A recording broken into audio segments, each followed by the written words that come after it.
अंग्रेजी में और हिंदी में भी कुछ सामग्री रहा करती थी। इस तरह से राजा राममोहन राय ने जीवन के अंतिम दिनों में जो समाज बनाया था पहले वाली सभा में, उसमें अंग्रेज भी आया करते थे, तत्वबोधनी सभा। तो वो ज्यादातर एकेडमिक एक्सरसाइज था, इंटेलेक्चुअल्स को संबोधित कर रहे थे, जैसे कि हम लोग कर रहे हैं। तो वो एक ऐसा संगठन बने जिसमें केवल भारतीय, तब संगठन बना शायद 1828 में या 30, मुझे याद नहीं ठीक से आ रहा है, ब्राह्मण समाज।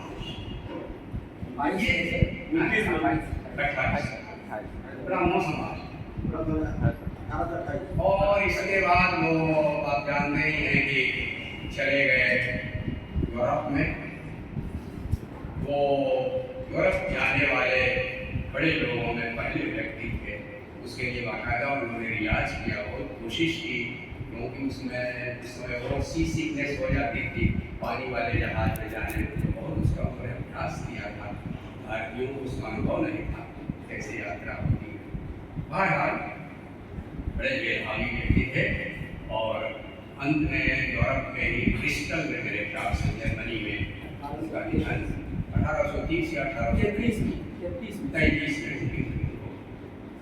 उसके बाद ब्राह्मण समाज के नेता हुए रविंद्रनाथ ठाकुर के पिताजी। और रविंद्रनाथ ठाकुर ने बाकायदा उसको बड़ा व्यवस्थित रूप दिया, कृष्णों की प्रार्थनाएं और कई चीजें जुड़ती थी।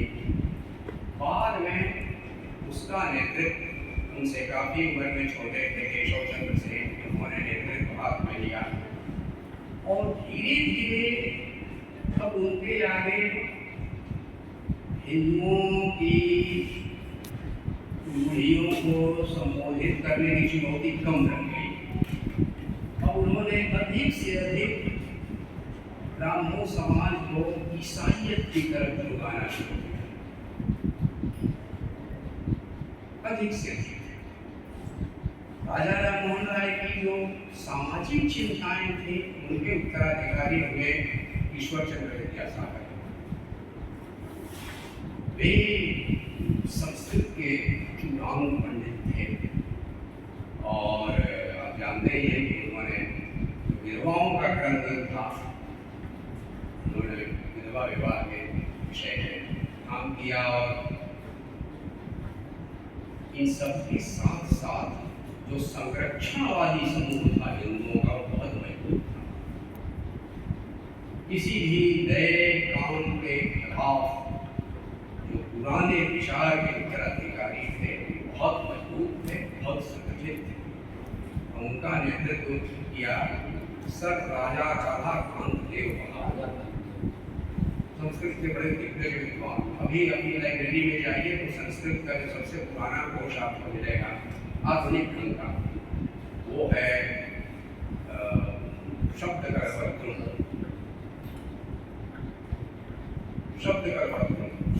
वो पहले बंगला में आया, फिर हिंदी में चूंकि केवल अक्षर बदल दिए गए, तो उसमें हम पाएंगे कि उस पर लिखा हुआ है, तो मैंने बहुत पढ़ते समय 70-72 में देखा था उस कोश को। उस पर लिखा हुआ है ऊपर ही, स्यार राजा राधा कांत देव बहादुर विरचिता। स्यार लिखा हुआ है क्योंकि बंगला में सर लिखना मुश्किल है। अगर सर लिख देंगे तो उसको पढ़ेंगे सोर, तो सर कैसे बोले, तो उसको उन्होंने किया श्यार। तो आपको बोलेंगे हाँ श्यार, ठीक बोलते, श्यार बोलने से ही वो शेर हो पाएगा, नहीं तो वो शोर हो जाए। तो है राधाकांत देव बहादुर विधवा विवाह के पक्ष में कुछ 100 या शायद कुछ 1000, कुछ 100 दस्तखत केवल मिल पाए थे ईश्वरचंद्र विद्यासागर, लेकिन राधा कामदेव बहादुर को 30,000 से भी अधिक हस्ताक्षर मिले थे। पुरानी नीतियों के समर्थक उस समय बहुत मजबूत, इसीलिए इन लोगों ने जितना भी किया, चाहे जितना कम हो, लेकिन पहला दिया जिसने जलाया उसके कभी कोई उत्तर नहीं होना चाहिए। उसी समय में तो बंगाल में रामकृष्ण परमहंस एक बिल्कुल दूसरे ढंग के महापुरुष सामने आए। ये जितने लोगों के नाम लिए ये सब धुरंधर विद्वान, इनकी बातें सबसे अधिक विद्वानों तक ही पहुंची, शिक्षित लोगों तक पहुंची, और सच्चाई ये है कि उनके आगे चुनौती शिक्षित लोगों की ही थी, क्योंकि पादरियों के व्याख्यानों से सबसे अधिक प्रभावित शिक्षित ही हो रहे। बहुत बड़े बड़े लोग ईसाई धर्म ग्रहण कर रहे हैं। माइकल मधुसूदन दत्त, ब्रह्ममान गौपाध्याय और बहुत सारे नाम हैं जो ईसाई हो गए। तो यह केवल श्री रामकृष्ण परमहंस हैं जो संस्कृत और फारसी और सब को छोड़ देंगे। बंगला भी जो बोलते थे वो गांव वाले बोलते थे, हल्का सा तुतलाते भी थे, ज्यादातर समाधि में रहते थे, होश में भी बोलते थे तो उसका असर करता था। लेकिन वो जो बोलते थे उनका अनुभव होता। बाकी जितने लोग बोलते थे वो किताबें बोलते थे, रामकृष्ण परमहंस के पास अनुभव था। इसीलिए उस समय के जितने नौजवान थे कलकत्ता विश्वविद्यालय में पढ़ने वाले या स्कूल, वे सब केशव चंद्र सेन के व्याख्यानों के दीवाने। केशव चंद्र सेन बहुत बड़े वक्ता थे अपने समय में। जब उन्हें बुलाया इंग्लैंड में, उम्मीद की जा रही थी कि केशव चंद्र सेन के माध्यम से पूरा भारत क्रिश्चियन हो जाएगा। तो केशव चंद्र सेन की वक्तृता जबरदस्त थी। उन्हें माना जाता था कि इन्हीं के माध्यम से क्राइस्ट आएंगे भारत में। लेकिन रामकृष्ण परमहंस का अनुभव तो उनका प्रभाव इतना जबरदस्त था। पढ़े लिखे लोगों से लेकर अपढ़ लोगों तक, पुरुष और स्त्रियां और सभी जाति के लोग, और अंग्रेज भी और फारसी भी और मुसलमान भी, यहाँ तक कि वेश्याएं, उनके जीवन में भी घोर परिवर्तन। घोर शब्द मैं ठीक नहीं बोल रहा हूँ, जबरदस्त परिवर्तन। तो वो आप पुस्तकों में ही देखकर रामकृष्ण के जीवन में पढ़े, रोमा वगैरह ने लिखी हैं। उसकी विशेषता यह है चूंकि भारत जो है वो अनुभव को महत्व देता है। पढ़ाई लिखाई, डिग्री, पद, प्रतिष्ठा, इस सब को अंग्रेज बहुत टोप लगाए हुए, चाबुक लिए हुए आए, इससे भारत बहुत प्रभावित हुए। भारत में मुख्य चिंता इस बात की थी कि उसके धर्म की हिल्ली खुल्ला उड़ाई जा रही थी, और तमाम शास्त्र, पुराण और श्लोक पर श्लोक झाड़ने वाले लोग उनका जवाब नहीं दे पाए। इसलिए चुनौतियां चूंकि धर्म के क्षेत्र की थी, इसीलिए it was in religion first that soul of India हो। इसलिए भारत की आत्मा को सबसे पहले धर्म के क्षेत्र में जगना पड़ा। भारत को चिंता बहुत धन की नहीं होती, तलवार से भी बहुत नहीं डरता। इसलिए ये जो श्री रामकृष्ण का आना है, अनुभव। इसीलिए कबीर को सुना भारत में, रैदास को सुना भारत में, काशी में ही रैदास और कबीर इतनी कठोर बातें बोल रहे थे, लेकिन लोग सुन रहे थे। महात्मा को इस देश में सुनते, जरूरी नहीं कि वह श्लोक बोले, लेकिन उसके पास अनुभव है, उसका आचरण, उसका चरित्र, उसके भीतर से सत्य बोलना चाहिए। परिणाम क्या हुआ कि केशव चंद्र से धीरे धीरे उनके प्रभाव में आते, क्रमशः जितना भी वेस्टर्नाइज्ड बंगाल है, जो भी रामकृष्ण के संपर्क में आया वो एकदम ट्रांसफॉर्म होता चला। और ये ट्रांसफॉर्मेशन प्रातिनिधिक रूप से सबसे अधिक व्यक्त हुआ विवेकानंद। उनके जैसे बहुतेरे लड़के आ रहे थे, लेकिन विवेकानंद के जीवन में आप समझ सकते हैं कि यह वेस्टर्नाइज्ड माइंड, पश्चिमीकृत मानस किस तरह से भारत के चरणों में नमन हुआ। विवेकानंद, उनके बारे में जितनी भी बातें थी, विवेकानंद सिरे से उसको इनकार करते। ये समाजवाद की छोटी छोटी नहीं है, सब फालतू बातें हैं। ये तो वहाँ जाते हैं तो वहाँ पत्थर की मूर्ति के दर्शन करते हैं। रामकृष्ण की कितनी फीलिंग की बात। लेकिन जब उन्होंने पूछ किया, और वो सबसे पूछते थे, देवेंद्रनाथ ठाकुर से भी पूछा था उन्होंने, उनके बजरे पर पहुंच के पूछ किया था, महाशय अपनी ईश्वर के देखे वो अपने युग के सबसे निर्भीक की बात है। देवेंद्रनाथ ठाकुर कुछ बोल नहीं पाए। केवल रामकृष्ण थे जिन्होंने कहा, ना ईश्वर के देखे तुम्हारे देखा तो मैं ईश्वर को मैंने देखा है और मैं तुम्हें भी दिखा सकता। तो ये जो उनका अनुभव सत्य है, अनुभव साझा, ये अद्भुत। और उसकी विशेषता यह थी कि उन्होंने सभी तंत्रों की साधनाएं कर डाली थी, रामायण संप्रदाय की भी कर डाली थी, मूर्ति पूजा के जरिए भी जो कुछ हो सकता है अंतिम सत्य वो देख चुके थे, और सबसे अंत में निर्गुण निराकार की उपासना के जरिए भी जहाँ पहुँचा जा सकता है वहाँ वो पहुँच चुके थे।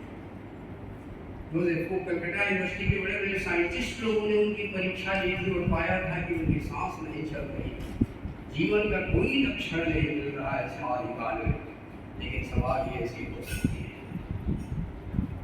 जो कुछ उपनिषदों को कहता था कि आप जैसा कर रहे हैं, ठाकुर अपनी जब बोल उपनिषद लिखे छे, उपनिषद में ऐसा लिखा हुआ, बोले बाबू आगे किसी तो जाने ना, माँ के जीवन बोलाए हमें बोली, चौराए छोली, माँ जैसा मुझे बुलाती है वैसा बोलता हूँ, जैसा चलाती है चलता हूँ। तो दिनकर ने लिखा है कि उनका पूरा शरीर मानो उसका यंत्र हो गया।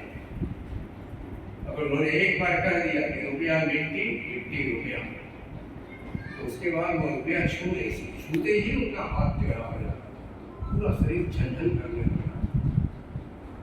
अगर कोई पवित्र व्यक्ति का स्पर्श कर ले तो एकदम लगता था जैसे छूने गंध मार। तो आपने पढ़ाई होगा, विवेकानंद ने उनके बिस्तर के नीचे चांदी का रुपया उस समय होता था, वो डाल दिया था, और जब बाहर से आए बैठे तुरंत उठ के खड़े हो गए। और जितने लोग बैठे थे वो देखते हुए उन्होंने पहचान दिया, विवेकानंद ने किया। बोले बहुत ठीक किया तुमने, गुरु को दिन में देखना चाहिए, रात में देखना चाहिए, लोगों के बीच देखना चाहिए, अकेले में देखना चाहिए, ठीक से पहचान के लिए। तो ये जो रामकृष्ण का अनुभव सत्य है, इस चीज में विवेकानंद को तैयार। उन्होंने कहा था, उन्होंने इस्लाम की साधना की और कहा कि इस्लाम के जरिए भी मैंने अल्लाह के नूर का दीदार किया और पाया कि उपनिषद का निर्गुण निराकार वह जो ब्रह्म ज्योति है, इससे वो अनुभव करता है। उन्होंने क्राइस्ट के भी दर्शन किए। तो इस प्रकार आप पाएंगे कि इस नवजागरण के का जो अंतिम फल है, विवेकानंद 19वीं शताब्दी के अंत में 1893 में जो शिकागो के मंच पर बोलते हैं, तो पहला उनका 2 मिनट का व्याख्यान है, जो स्वागत के उपलक्ष्य में धन्यवाद का व्याख्यान था 2 मिनट। उसका पहला ही वाक्य देखिए, अद्भुत है, क्योंकि उनके पहले सारे प्रतिनिधि अपने अपने धर्म की प्रशंसा करते हुए अपनी बात कर चुके। हमारा ही धर्म सत्य का ज्ञान करता है। विवेकानंद कहते हैं, मुझे उस धर्म का प्रतिनिधि होने में गर्व है तो सभी धर्मों को सत्य मानता है। We Hindus, we do not believe in toleration only. We accept all religions as true. हम केवल सहिष्णुता में विश्वास नहीं करते। उन्होंने टॉलरेंस की जगह उन्होंने कहा टॉलरेशन। उन्होंने कहा हम सहिष्णुता में विश्वास नहीं करते। आपकी बात पसंद नहीं है लेकिन बर्दाश्त कर, ये है सहिष्णुता, सहन कर लेंगे। श्री रामकृष्ण के यहाँ यह पाखंड था ही नहीं। उन्होंने कहा अगर एक धर्म सत्य है तो फिर सभी धर्म सत्य है। सभी धर्मों में मनुष्य के ऊपर उठने का ही संदेश दिया गया, नीचे गिरने का संदेश उसमें नहीं। उस जाति में, उस क्षेत्र में, उस धर्म के नेता ने वहां की मानव जाति को ऊपर उठने के लिए एक संदेश दिया। इसलिए we accept all religions as true। ये पूरी विश्व सभ्यता के इतिहास में पहला वाक्य है जो नई दुनिया ने सुना। सभी धर्म सत्य है। और जो विश्व धर्म संसद का उद्देश्य था वो चूर चूर होकर बिखरे। उनका उद्देश्य था कि सभी धर्मों को नीचे लाकर ईसाई धर्म को ऊपर लाना, ये उसका उद्देश्य। इसीलिए विवेकानंद ने अपने अंतिम व्याख्यान में सारे विश्व को एक हो जाना चाहिए धर्म की बात सुनने के लिए, लेकिन यह एकता किसी एक धर्म की विजय और बाकी धर्मों की पराजय पर आधारित नहीं होगी। किसी को यह खामख्याली छोड़ देनी चाहिए कि केवल हिंदू धर्म रहेगा बाकी सब खत्म हो जाएंगे, या केवल ईसाई धर्म रहेगा और बाकी धर्म खत्म होना चाहिए। उन्होंने यह भी कहा मैं कभी यह नहीं कहूँगा कि हिंदू बौद्ध हो जाए और बौद्ध ईसाई हो जाए, ईसाई मुसलमान हो जाए, मैं इसमें ये विश्वास नहीं करता। विवेकानंद ने तो यहाँ तक कहा, यूरोप आप समझ लीजिए धर्म के मामले में विवेकानंद ने कहा है यूरोप समाज के मामले में उदार है, उसकी सामाजिक संस्था उदार है, वहाँ जात पात और ये सब नहीं। लेकिन धर्म के मामले में कठोर कट्टर, जबरदस्त रक्तपात शताब्दियों तक हुआ है। खुद ईसाई से ईसाई के भीतर, ईसाई और दूसरे धर्मों के भीतर पूरा इतिहास रखा हुआ। जर्मनी की तो पूरी जनसंख्या ही 1/3 रह गई थी। 300 वर्षों तक कत्लेआम चलता रहा। लेकिन भारत धर्म के मामले में उदार है, समाज के मामले में कट्टर है। ये पूर्व और पश्चिम की समस्या है।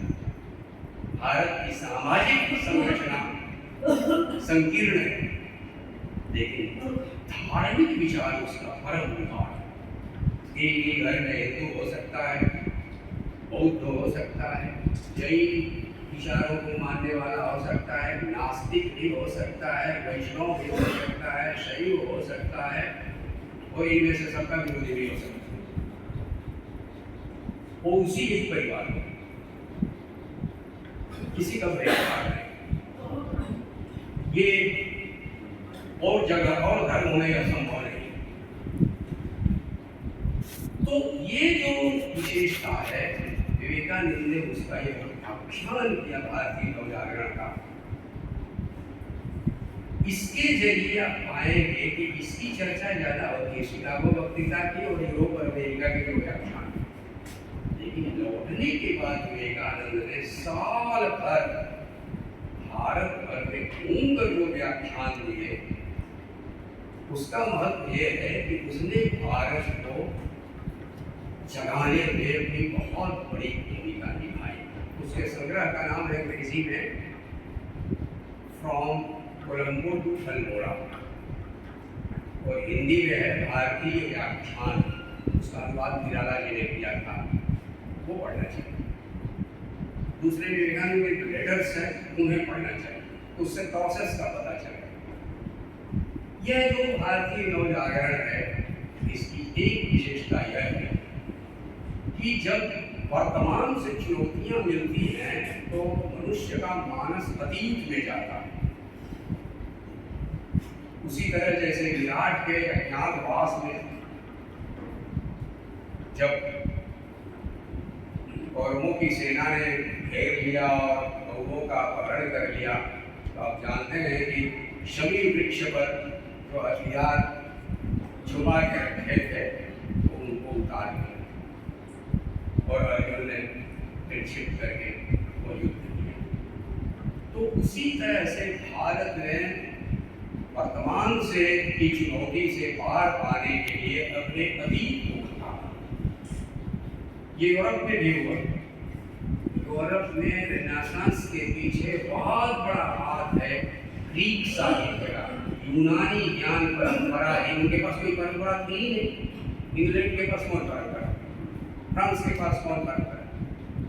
इसलिए यूनानी परंपरा में इन्होंने अपने अतीत को देखा और एक बार फिर उनकी कला का और कविता का और विचारों का सब कुछ का और भारतवर्ष में हमने अपने अतीत की गहराइयों का की खोज की। और उसी समय जो यूरोपीय पंडित थे, खासतौर से एशियाटिक सोसाइटी का प्रेरणावान, तो पता लगा अष्टाध्यायी का, मनुस्मृति का अनुवाद हुआ, कालिदास के शाकुंतलम का अनुवाद हुआ। तो इस भारत और इससे बौद्ध धर्म के स्थलों की खुदाइयाँ हुई। इस तरह से भारत के अतीत की खोज दूसरे राष्ट्रों से भी जो हो रही थी, इसने मदद की और उपनिषदों के ज्ञान को भारत ने फिर से ठीक से देखा। तो अतीत की गहराइयों का अध्ययन किया। अतीत में से ढेले ढोके सब नहीं उसने इकट्ठा किए, वहाँ जो रत्न पड़े हुए थे उनको निकाला, ताकि वह कह सके कि हमारे पास एक ऊंचा धर्म है, हमारे पास एक ऊंचा दर्शन है, हमारे पास ऊंची कविता है और हमारे पास ऊंची कला है। इसीलिए आप देखेंगे कला के क्षेत्र में भी जागरण हुआ उस समय। संगीत में नए सिरे से जागरण आया और कविता और साहित्य में तो करना नहीं। इसी तरह इतिहास को हमने नए सिरे से देखा और जो अतीत की कहानियों में बाधा आ रही थी पौराणिक कथाओं की, तो हमने उनको संदेह की दृष्टि से, वैज्ञानिक दृष्टि से देखा। ये नई बात है। पुराणों के भीतर जो सत्य छुपा हुआ है उसको हमने पहचानना सीखा। उन कहानियों को हमने ज्यों का त्यों नहीं मान लिया। इसीलिए आप पाइएगा कि मैथिली शरण गुप्त ने, उनसे पहले हरिऔध जी ने प्रिय प्रवास लिखा, तो उसमें जो गोवर्धन उठाने का वर्णन है, उसके वर्णन में यह नहीं है कि श्री कृष्ण ने अपनी दाहिनी उंगली पर गोवर्धन को उठाया। उसमें आप पाइएगा कि सब बार बार मिल करके उस भार को उठा रहे हैं। वहाँ कृष्ण के मथुरा चले जाने के बाद गोपियाँ रात दिन विरह के आंसू ही नहीं ढालती रहती, बल्कि वहाँ राधा पास पड़ोस में जो भी सुखी दुखी लोग हैं उनसे सुख दुख का बंटवारा करती। बल्कि उस समय मजाक उड़ाया गया कि हरिऔध जी ने राधा को नर्स बना कर रख दिया। तो वो युग की पुकार थी जिसने पौराणिक कथा को भी एक नया मोड़ दिया। ये है भारतीय नवजागरण का प्रभाव। और उसके सबसे प्रतिनिधि कवि है हमारे यहाँ मैथिली शरण गुप्त। मैथिली शरण गुप्त ने जितनी भी पौराणिक, जैसे द्वापर, असल में बंगाल में माइकल मधुसूदन दत्त ने मेघनाद वध लिख कर एक रास्ता दिखाया। पत्रावली लिखी थी जिसमें पुराणों की जितनी भी कथाओं की स्त्रियां हैं वे पत्र लिख कर अपने दुख का वर्णन करती। द्वापर में आप पाइएगा कि कृष्ण के जीवन में, उनकी लीलाओं में जितनी स्त्रियां हैं वे पात्र बनकर आती हैं और उन सब पर अलग अलग अध्याय। हमने पुराणों को नए ढंग से देखा। साकेत में आप पाइएगा कि राम जब वन को जाने लगते हैं तो अयोध्या की जनता उनके रथ के आगे लेट जाती है और सत्याग्रह करते हैं कि हम भी वन को जाएंगे। यह सत्याग्रह कहाँ से आया? जो हमारी आज़ादी की लड़ाई में सत्याग्रह चल रहा था वो रामायण में पहुँच गया। ये भारतीय नव जागरण का भारतीय साहित्य पर प्रभाव। दूसरी चीज है कि भारतवर्ष में प्रवृत्ति और निवृत्ति, आप कह सकते हैं प्रवृत्ति है सांसारिक जीवन और निवृत्ति है वैराग्य। आप पाएंगे कि भारतीय नव जागरण की बहुत बड़ी विशेषता कि उस समय के सभी चिंतकों ने प्रवृत्ति पर जोर दिया।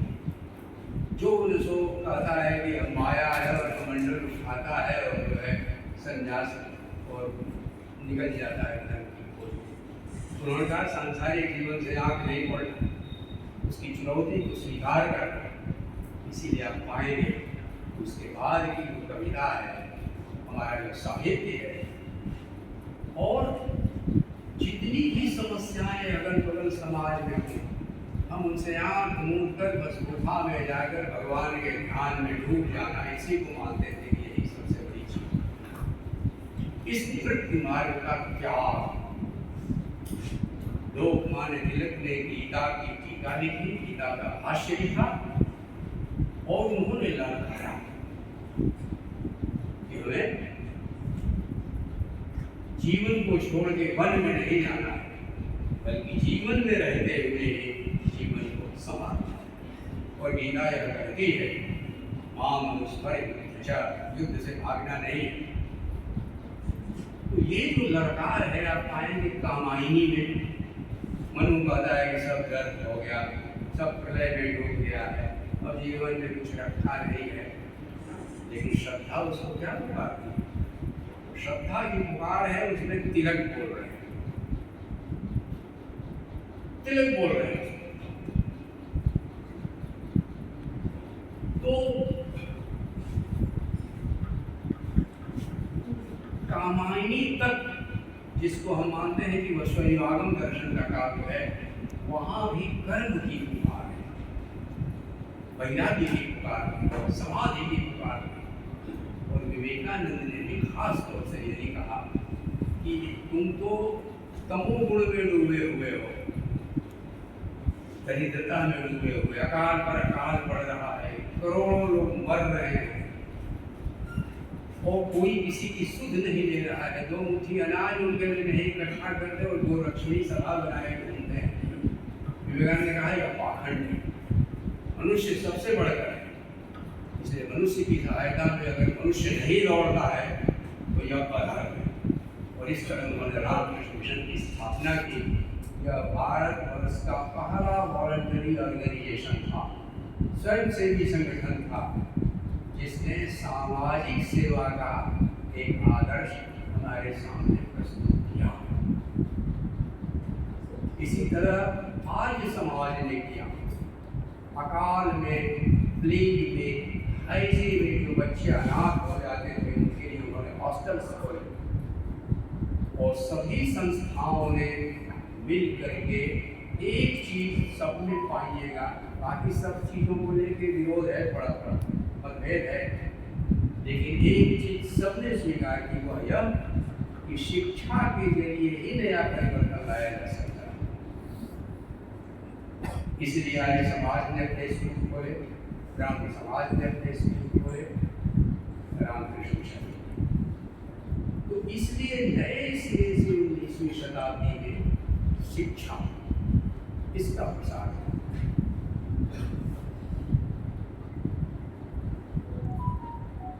दूसरी चीज है कि दर्शन के बतौर उन्होंने जो वाद विवाद शास्त्रार्थ था उसके बजाय जो वेदांत है, इस सर्वश्रेष्ठ दर्शन को उन्होंने अपनाया, लेकिन विज्ञान का बहिष्कार नहीं किया।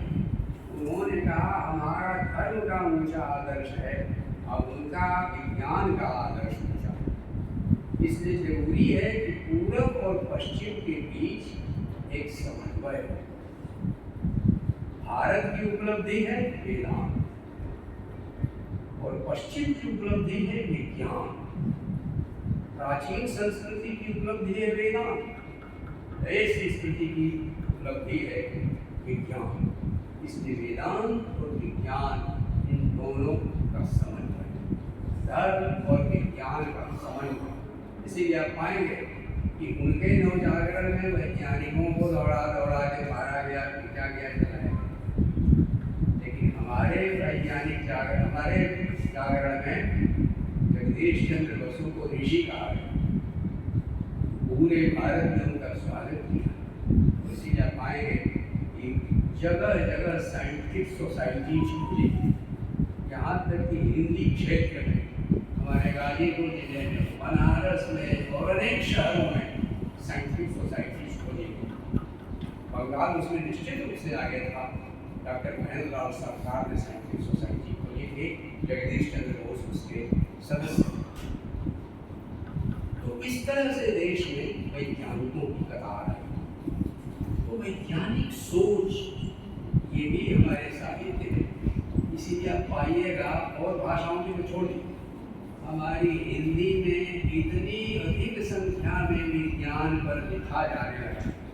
भारत हरीश चंद्र ने पत्रिकाएं निकाली 19वीं शताब्दी में, और जितने पत्र निकले, और सबसे बढ़ के महावीर प्रसाद द्विवेदी ने जो सरस्वती लिखा, उसमें विज्ञान पर लेख सबसे अधिक, गणित विज्ञान, ज्योतिर्विज्ञान विज्ञान, भूगोल, दुनिया के तमाम देशों के बारे में, यात्रा वृत्तांत, इतिहास, इस सब पर हिंदी में बड़े पैमाने पर लिखा गया।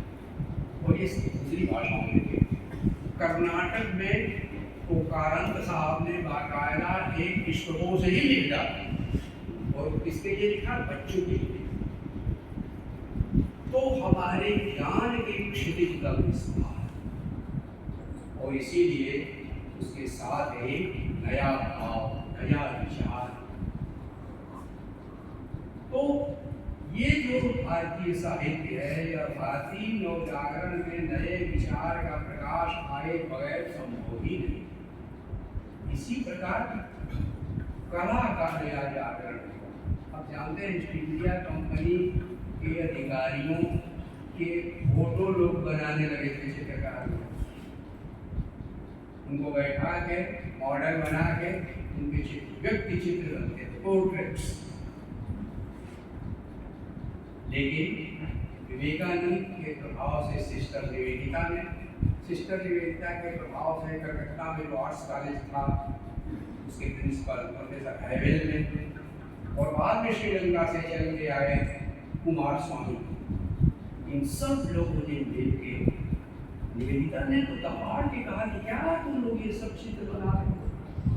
तुम्हारे यहाँ अजंता है, एलोरा है, इतनी महान कला परंपरा है। फिर से कला का नया जागरण शुरू हुआ। नंदलाल बोस, जामिनी राय और रविन्द्रनाथ ठाकुर के अपने भतीजे मुनीन्द्रनाथ ठाकुर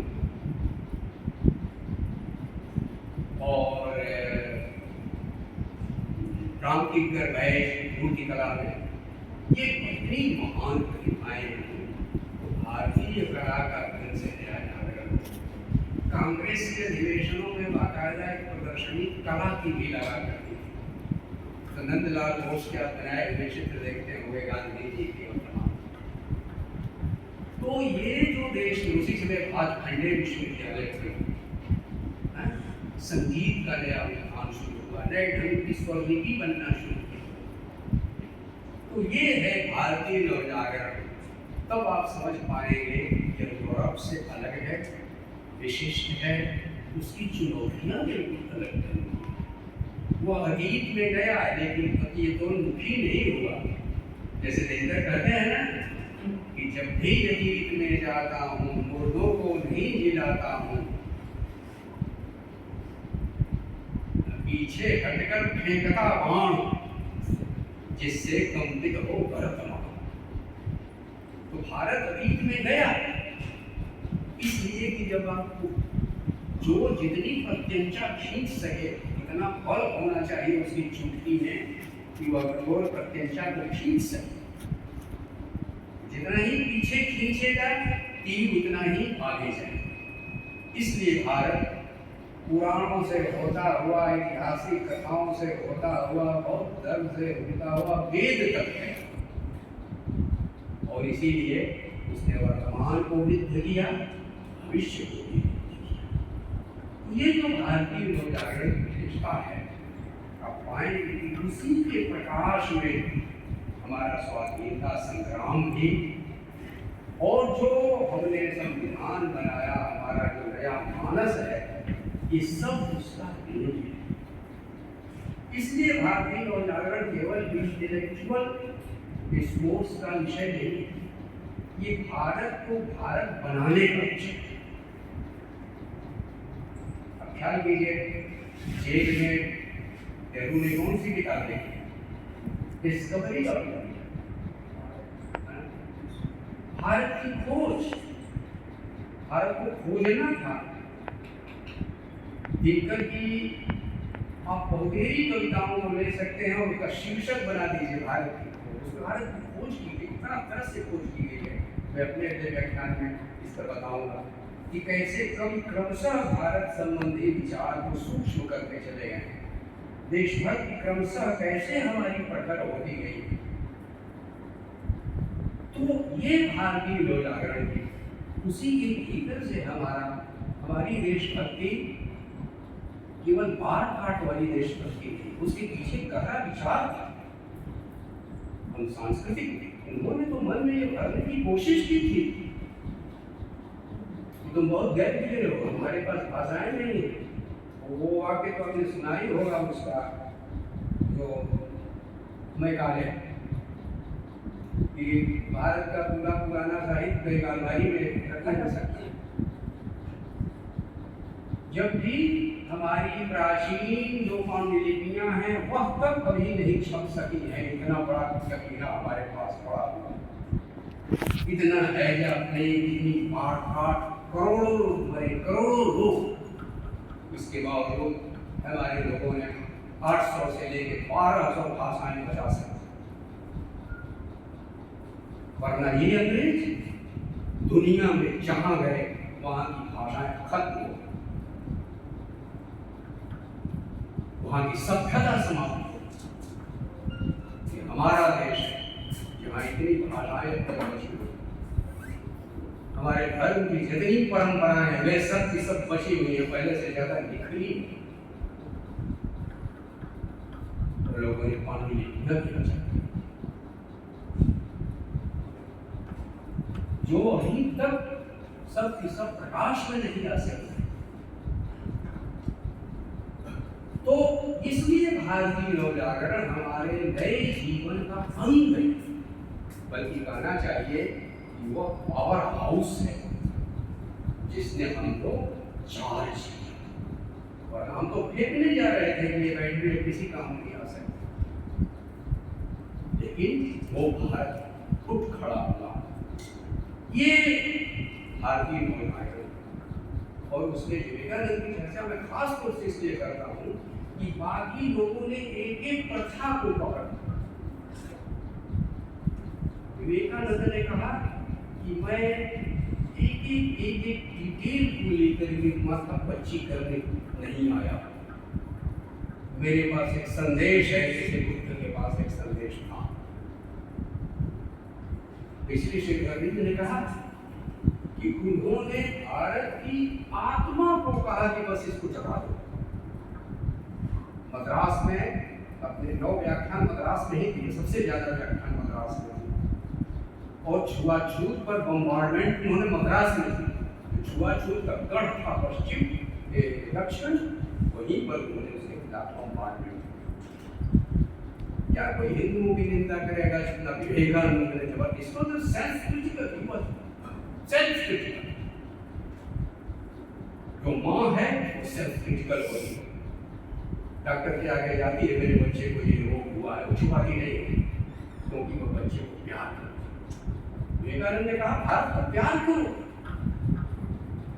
मैं ये तुमसे उम्मीद नहीं करता भारत में विविधता है तो स्वच्छता है तो गरीबी है तो ये है, ये तुम्हारा घर है, तुम्हारी माँ है, इसको पहले प्यार करो।